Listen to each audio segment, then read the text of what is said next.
Welcome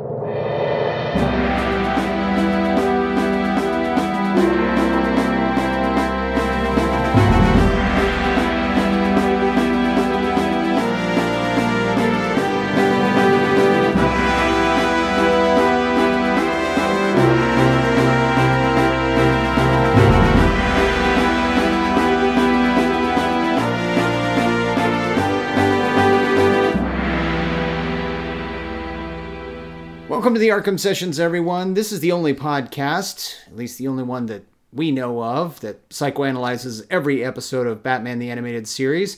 My name is Brian Ward, and as always, I'm joined by the lovely and talented Dr. Andrea Letamendi. Hello. Andrea, we're going to start the week off with a bit of a sad note, I'm afraid. This past week saw the death of Ephraim Zimbalist Jr., who anyone listening to this podcast knows as the voice of Alfred Pennyworth. Right. Of course, he was also an accomplished television actor prior to joining Batman the Animated Series. Personally, I remember him best as Dandy Jim Buckley from Maverick. But he was also probably actually best known for his roles as Stu Bailey on 77 Sunset Strip and Inspector Louis Erskine on the FBI. Sadly, Mr. Zimbalist passed away on May 2nd, and he was 95 years old. He will be missed. On to better things. Psychology and Batman. Right. On this week's episode, we're focusing on the two-parter, Feet of Clay.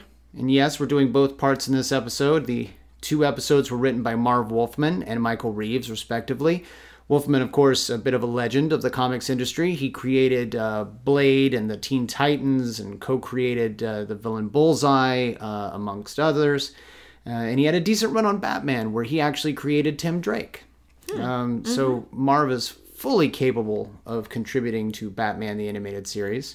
And Michael Reeves, of course, is also a master of writing for animation, having worked on Disney's Gargoyles and then this series, as well as others. And he was actually one of the four BTAS writers in 1993 that ended up taking home the Daytime Emmy Award for Outstanding Writing for an Animated Program for Batman the Animated Series. So Clayface's origin is in excellent hands this week. This is probably another well-known and highly acclaimed episode or couple of episodes featuring another villain that many people know about, Clayface, and his really unique and fascinating origin story, which is handled and presented really well. Yeah, and it's unique to the series. Of course, this isn't the first time we've seen Clayface. That character's been in the comics since 1940 when his alter ego was Basil Carlo, a B-movie actor who took on the role of his character from his movies.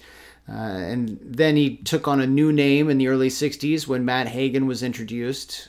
Hagen was basically a treasure hunter who was given the ability to shapeshift after coming into contact with this radioactive substance, and he became Clayface. But actually, Clayface has had several iterations over the decades. I mean, Basil Carlo and Matt Hagen were the first two, of course, but we've also had Sandra Fuller and Preston Payne, and then their son Cassius. Let's see who else. We've got Dr. Malley and Johnny Williams, and I'm missing someone. Oh, Todd Russell.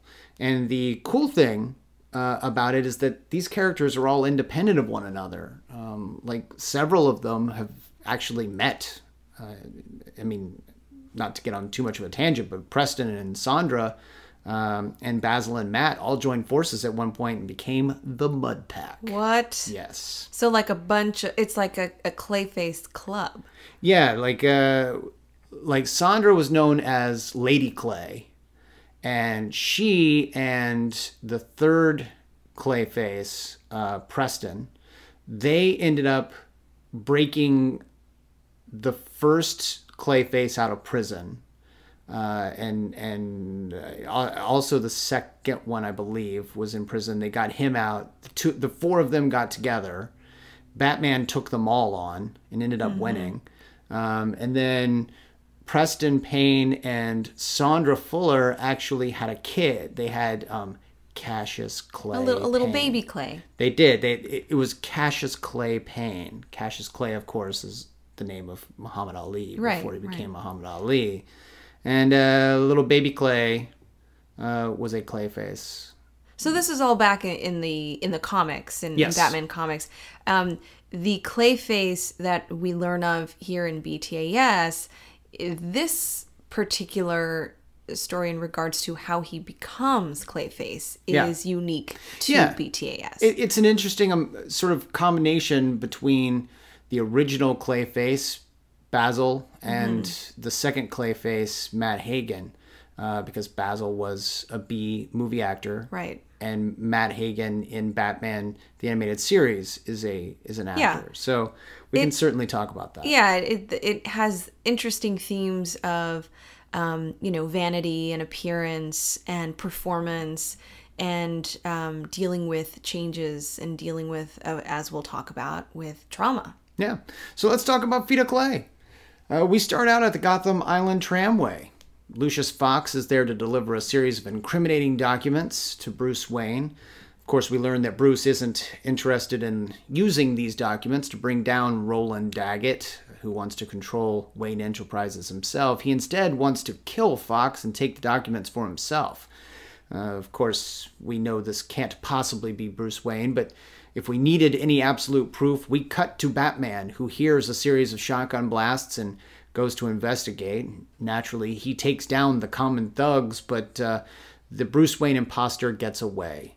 And before we can get to Lucius, who's unconscious on the ground, the cops get to him first, and that's where we hear Lucius declare, Wayne. Bruce Wayne. We're then introduced to Matt Hagen at Imperial Pictures. Drea, if you remember a couple weeks back, we mentioned Hagen at the end of the episode, Beware the Grey Ghost, because he too was gracing the cover of People Weekly. Now, this is actually one of those cases where going through these episodes in their original production order actually comes in handy for us, because during this scene, we learn that Matt Hagen, the actor who's known as the Man with a Million Faces, the Man of a Million Faces, had a horrible accident that permanently disfigured his face. And on the cover of People Weekly, we see that there's a story on Matt Hagen, the Man of a Million Faces. They could clearly be writing about one of three things, really. They could be writing about his accident, or his remarkable recovery and the best movies of his career that he's had since his accident, or they could be referring to his death, but we'll get to that momentarily. It really could be any of these three, because the two-part episode, Feet of Clay, actually aired before Beware the Grey Ghost.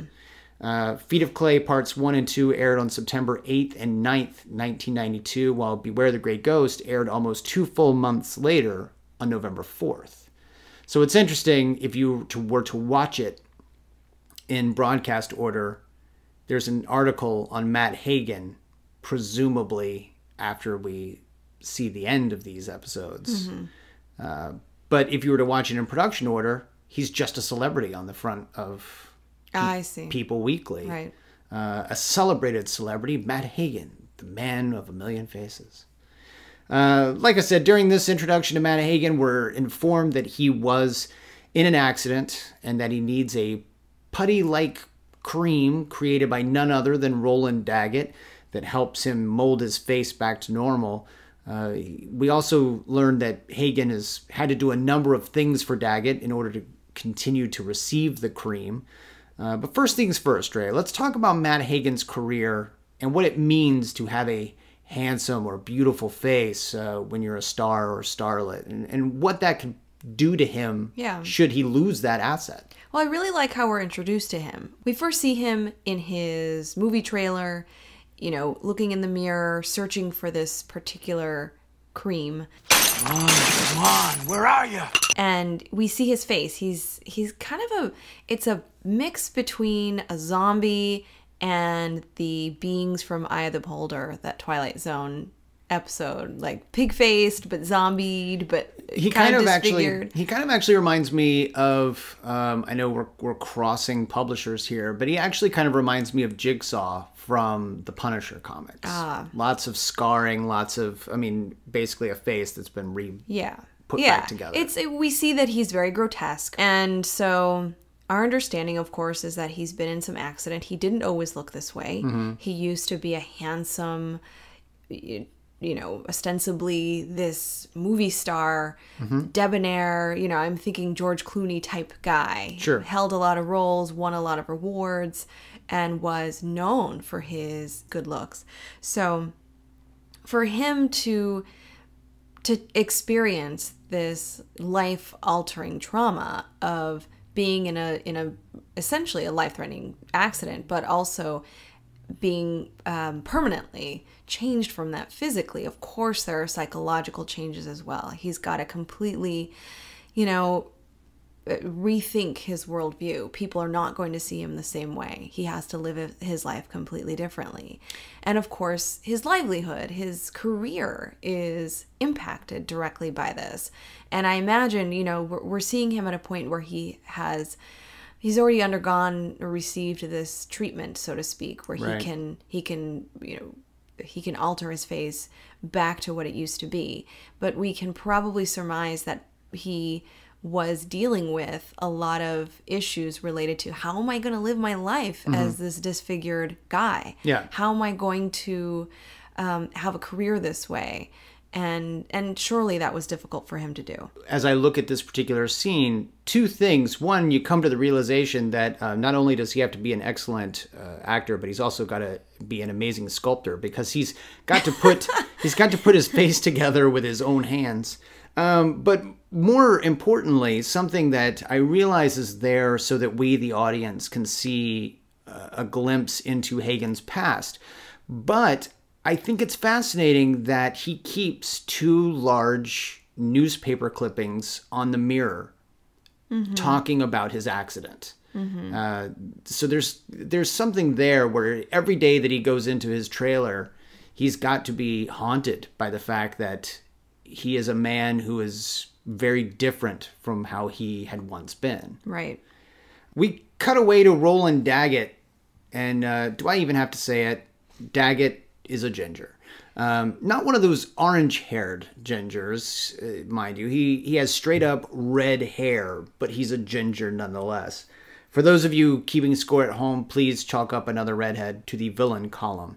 Daggett, voiced by the talented Ed Asner, reveals that he's unhappy with Hagen's failure to retrieve the incriminating documents at the top of the episode, and he's decided to do away with Hagen. And sure enough, Hagen comes to retrieve more of the cream, and Daggett's thugs pin him down and dump a vat of the stuff down his mouth before leaving him inside his car. Yeah, it's well done. It's a horrible scene because all we see really is their shadows. Yeah. As they're just pouring this liquidy stuff onto his face, and they're pinning him down. He's struggling. Let's talk about this cream a little bit and his need for it. Renew you. Yeah, Renew You by Daggett. Well, as we talked about, something terrible happened to him, and he was so scared that he would never look the same again. So, as you mentioned, he's really taken advantage of by Daggett when he's offered this opportunity. In exchange for this cream, you will have to work for me. You will have to do some unscrupulous things. Right. But the payoff is you can look the same way you did. And in fact, you can look even better. You can create, as you said, he shapes his face into the characters that he's playing. Right. So for him, he's looking at it like a renewal of life. This is my second chance. And, there's trauma, and we've talked about physical trauma before and the way that physical disfigurement can change your worldview. It was in our Two-Face episodes. Yeah. Where also a two-parter. Also a two-parter, and also an origin story, where we talked about how experiencing that disfigurement completely changed Harvey Dent's life. It changed his career. It changed his relationships. It really, and like we talked about with trauma, it changes their worldview. So again, this is happening with Mr. Hagen. Yeah. But I actually want to talk about addiction. Yeah. Just stay with me here on this one. Okay. Okay. So, what's an addiction? People know this, but I'll be clear. An addiction is a compulsive craving for a substance despite the adverse consequences And there are often accompanying physical withdrawal symptoms and emotional stress when the substance is not being used. People know this, but again, substance abuse is incredibly common. According to the World Health Organization, more than 90 million people suffer from problems related to alcohol and drugs. Wow. So it's a very, very common mental health condition. Right, so I'm sure you're asking, well, what the heck does this have to do with CLAYFACE? Okay. If we see this, what's it called, Renew You? Mm-hmm. If we see the Renew You cream as a chemical substance, think of it as a way that it represents him altering his state, altering his mood state, altering his physical state. We could very well make a direct parallel to an addiction. So what do you have? You have a chemical substance. This is the pharmaceutical cream. So this is the active agent that alters Mr. Hagen's appearance. Mm-hmm. But as I said, it also alters his mood, his confidence. It makes him energetic. It makes him feel like he can do his job. Right. He's he's more than at his best. He is the best. Well, yeah, it's basically a performance enhancement in Totally. that he's even told. I mean, you had your biggest hits after the accident. Right. And again, it's not a psychoactive drug, which is what people usually think of when they think about addiction, Mm-hmm. but it acts in very similar ways. So for one, you have this thing called tolerance. Tolerance is the diminishing effect of the regular use of the same dose of the drug, requiring the user to take larger and larger doses before experiencing the drug's effect. Okay. That essentially means that in order to get the same feeling, the same high from it, the same experience, you have to take more and more of it. Right. Now, I don't know that we get the sense that he has to use more and more of this cream, but his assistant, he's actually trying to hide the cream away from him. He's trying to limit the amount that Hagen's using. He's incredibly worried about overuse of this particular cream. You can't go on like this, Matt. You hurt all the time now. The other thing we have is something called withdrawal. Withdrawal, as most people know, is the discomfort and distress that follows discontinuing the use of an addictive drug. Mm-hmm. And in fact, when we're introduced to Mr. Hagen, it looks like he's going through what could be considered a withdrawal. He's tense, he's shaking, he's irritable, he's on edge, and he's clearly in distress because he does not have his Renew You cream. Mm-hmm.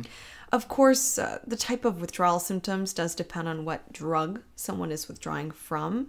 But generally speaking, a person usually feels some physical pain, an intense craving for that substance, and other physiological signs that indicate physical dependence. Well, he's definitely got the craving. Even though he's not ingesting it, he definitely gets that feeling of need. Right. So when we have an addiction, there is both a physical dependence and a psychological dependence, which is what CLAYFACE is experiencing. He's got the physiological need for the drug for his body to be satiated, right? Like he really needs to have this cream so that his body can be renewed.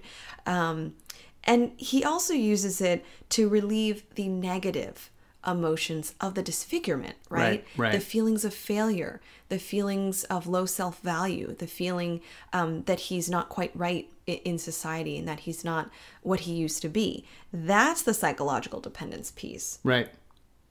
So, it's not a literal explanation. It's not a literal representation of an addiction.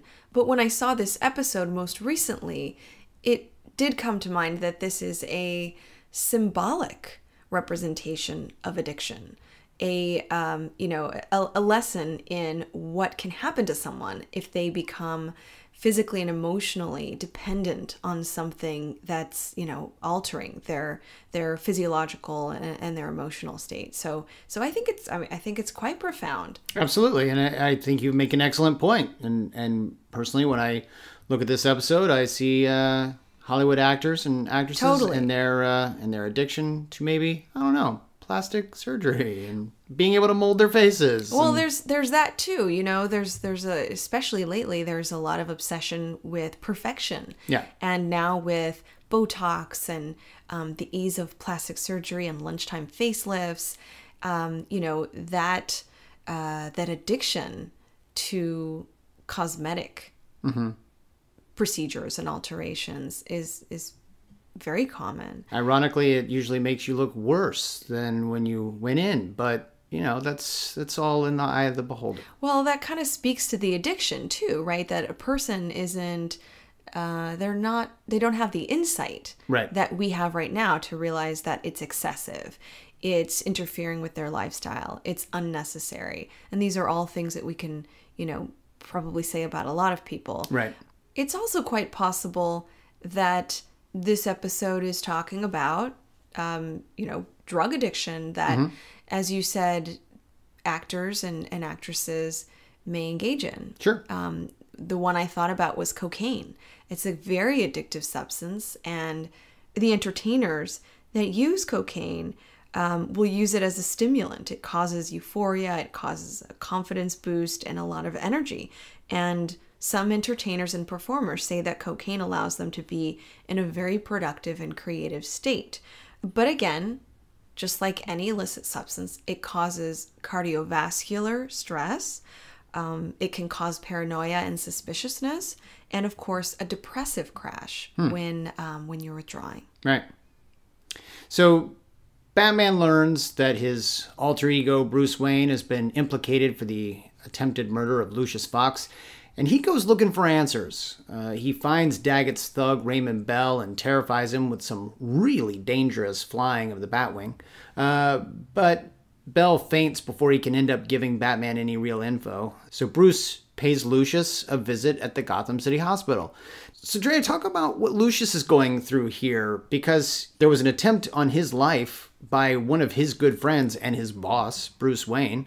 And, now he is in the hospital room and he just receives a visit from Bruce. And he's freaking out considerably. Yeah, well, he should be, because he was betrayed by a person that looked, spoke, and acted, at least at first, like Bruce Wayne. Right. Right? And then there was that betrayal and, let's not forget, some head trauma. Right. Fox was hit in the head by a sign when one of the thugs was shooting at him. Yeah. And he lost consciousness. He was actually hit in the back of the head in the very same spot that Bruce Wayne was hit in the episode The Forgotten. Right. But unlike Bruce Wayne, Fox did not experience memory loss. No, he remembers all too well. As soon as he sees Bruce in his hospital bed, he begins to shake and quiver and say, I don't trust you. He goes for that button to call the nurse in because he is, just traumatized. He believes that this guy's he's a completely, it's almost like, when you learn about something that completely changes your beliefs on something. He trusted and worked with Bruce for a very long time. And Bruce, or actually Hagen as Bruce, betrayed him. So Bruce is subsequently arrested, posts bail, and elsewhere we see the effects that Daggett's vat of Renew You cream is having on Hagen. He has physically become basically a pile of malleable clay-like substance. And we learned that after his accident, Daggett visited him in the hospital, like you said, and offered him the cream, which could do for his disfigured face in seconds what plastic surgery would accomplish after years. And we learned that this basically gave him a second chance, and that Hagen actually went on to make some of his best movies after his accident. And we also learned that with a great deal of concentration, he can actually control his appearance simply by thinking about it. But not for long, and we see another signature Matt Hagen flip out. This is a really fascinating scene because Hagen's assistant, who's, he's quite caring. We see him go get him. He's transformed into this horrific monster. Right. And his assistant is caring for him. He's bringing him back to the trailer. He's packing his things for him. He's saying, maybe there's a chance. Maybe, you don't have to worry anymore. And CLAYFACE begins to reminisce about the characters that he used to play. And like you said, he can control his transformation. He can actually control his ability to be, anything up till the clothing. He can create the clothing out of his clay, which is convenient. So he's transforming into different characters, and his assistant is praising him and saying, look, your career isn't lost at all. But unfortunately, CLAYFACE loses control.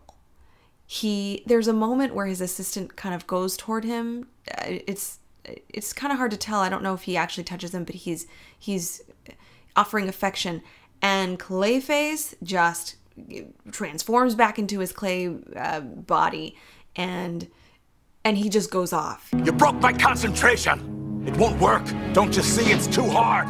It's like tensing a muscle. I can't keep it up for long. My career, my life, it is gone. It's as if he's now struggling with this new body. Mm-hmm. And now let's remember, when he was held down, he was pinned down by these guys, and they poured this substance onto his face. Another traumatic event for him to experience. And a complete disfigurement, completely different body. So he's struggling with his identity. He's struggling to be the person he is, in this new body. And of course, he's completely lost himself. He's lost Matt Hagen. And he even says, I'm not an actor anymore. I'm not even a man. It's quite sad when he says that, because he's right. He's this monster. He's this figure that can't even embody a human body for very long without losing control. So, again, there are some parallels there with addiction, with folks that have alcohol or substance abuse. When they're deep in their addiction, sometimes they will say that. They'll share that they don't feel like they're that person anymore, that they're just completely immersed in their addiction. Right. And CLAYFACE intends to kill Daggett as a result of all this anger. So he plans to wait until someone shows up at Lucius's hospital room to finish the job, and then he's going to become them, gain access to Daggett, and then kill him. And this man, Germs, played by Ed Begley Jr. Drea, by the way, what I find interesting here is that both Ed Asner and Ed Begley Jr. appeared in another 90s animated series, Captain Planet and the Planeteers. Asner played Hoggish Greedley, and Begley played Preston, the zoning commissioner, and I interviewed both of them for our Captain Planet DVD, which you can buy right now. Anyway, back to Germs. Not just a catchy name. Germs is terrified of, well, germs. This episode gives us some personality. We don't just see henchmen running around with guns. We get henchmen with these backstories and these kind of interesting characteristics and quirks. And Germs appears to have OCD. He's taking Kleenex or cloths to open doors, so he doesn't touch handles of doors. His name is Germs, so he has clearly, people know him as someone who is probably afraid to catch a disease. And that's used against him when Batman realizes that the best possible way to get information out of him is to put him in a room full of diseases. All these viruses and bacteria, I could be infected. He's just surrounded by vials and jars of viruses and contaminants. And I think that was planned. Bruce Wayne begins to torture him in there. Batman learns from Germs that Matt Hagen is the man responsible for the attempt on Lucius's life. But Germs is swept away and taken by CLAYFACE before he could really get any more information. And Batman certainly gives it his best shot. But ultimately, while Batman manages to save Germs in a fight with CLAYFACE, CLAYFACE gets away. We learn that Daggett's Renew You cream will be released to the public soon, and in an infomercial-esque interview, Daggett is confronted by a larger woman who actually turns out to be CLAYFACE. And yeah, it's terrifying, actually, that scene where that woman charges him, walks onto the stage, and then slowly transforms into CLAYFACE. And she's bringing up, she's actually bringing up the results of the treatment, including the addiction that you talk about. What about the addictive properties of Renew You, Mr. Daggett? How once you're hooked on it, you can't stop using it without horrible pain. And again, Batman steps in and in the end uses Hagen's own films against him, basically overpowering him with these involuntary responses to seeing himself on screen. Not so dissimilar from what we see the T-1000 going through and the vat of molten steel in Terminator 2, just uncontrollably changing from one character to another until eventually he fries himself out with electricity and collapses, giving us his ultimate death scene. You know what I'd have given for a death scene like this? Too bad I won't get to read the notices.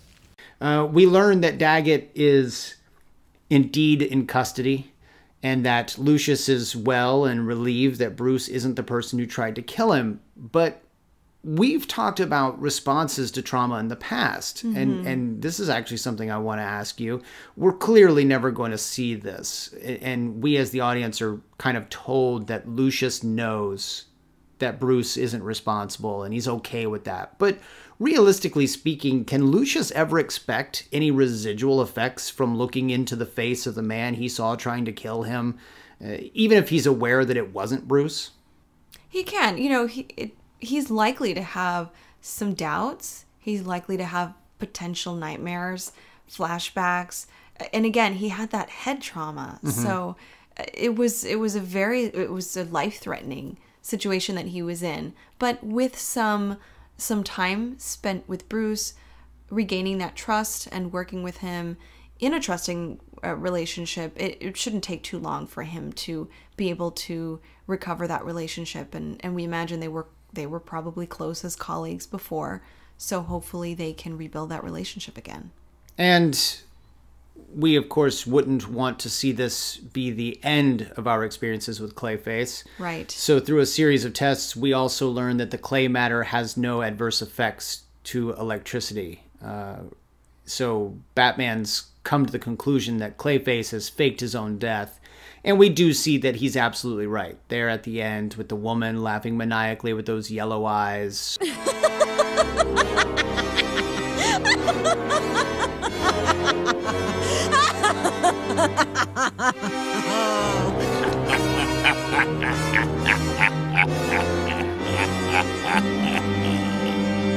And we're out. I know Clayface can't be treated since he's ultimately escaped, but let's discuss treatment for what he was going through as Matt Hagen. Yeah, what I like about this episode is that, again, we do see some trauma, but we see a different response. Now, we've talked about PTSD before, but there are other incredibly common psychological responses following trauma. And there are complex psychological responses following trauma as well. So, for instance, addictions. Alcohol and substance abuse disorders are quite common following a traumatic experience. And it makes sense why. Research shows that by temporarily dulling the pain of self-awareness with drugs, someone can avoid coping with feelings like depression, anger, anxiety. And we know Mr. Hagen, aka Clayface, was struggling with low self-esteem, right? Concerns about his appearance, feeling like a failure because of his disfigurement. So I like that this episode symbolically handles this idea of taking something too far and becoming dependent on some kind of chemical. Yeah, because when Clayface is actually disguised as the woman in the interview audience, he even brings up this is what happens when you OD on this cream. He actually uses the word. So you're absolutely right with equating all of this to addiction and substance abuse. Right. Well, he's dealing with the aftermath of becoming addicted, and this person, it's like a pusher, right? Like getting him addicted.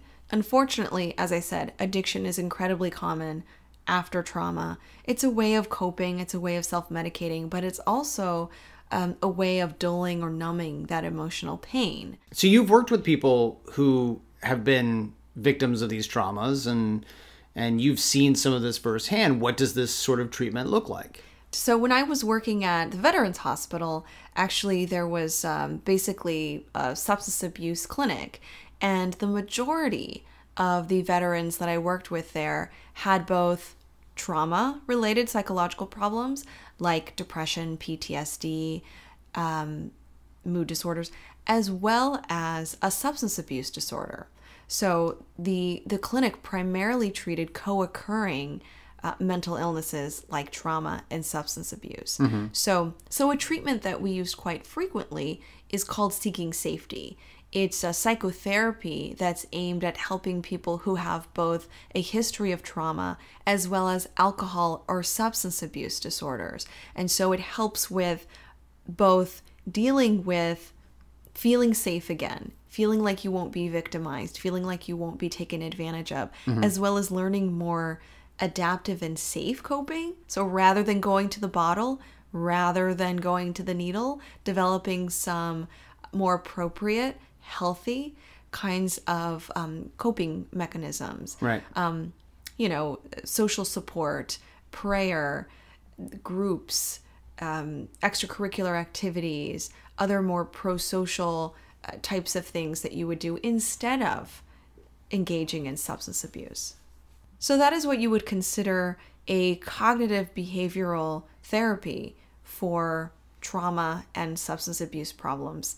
So what I like about this friend / double, this other actor that he works with, who cares about him quite a lot, even at the very end, we see that he's mourning the loss of Matt Hagen. Not so much Clayface, but Matt Hagen. Right. And again, he's worried about him so much. We can see that he's supportive of him.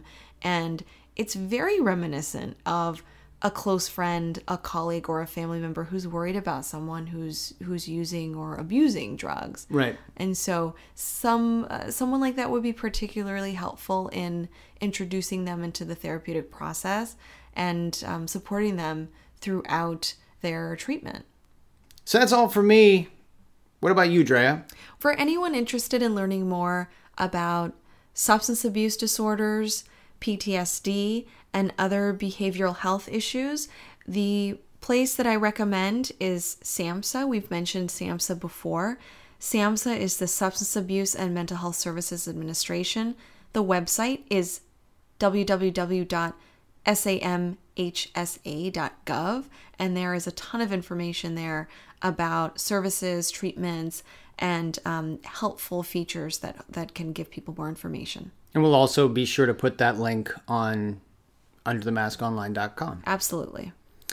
Great. So good episodes, good character with Clayface, voiced, of course, we didn't say, by Ron Perlman. It's just a really good introduction to this character. I'm looking forward to seeing more from him. Come back next week when we'll talk about The Joker's Favor, which is particularly exciting for you, Drea, since this marks the very first appearance of Harley Quinn. I'm excited. That and more next week. Till then, be sure to leave us your ratings and reviews over on iTunes. Follow us on Twitter. We're at Arkham Sessions and at bward028 and at Arkham Asylum Doc.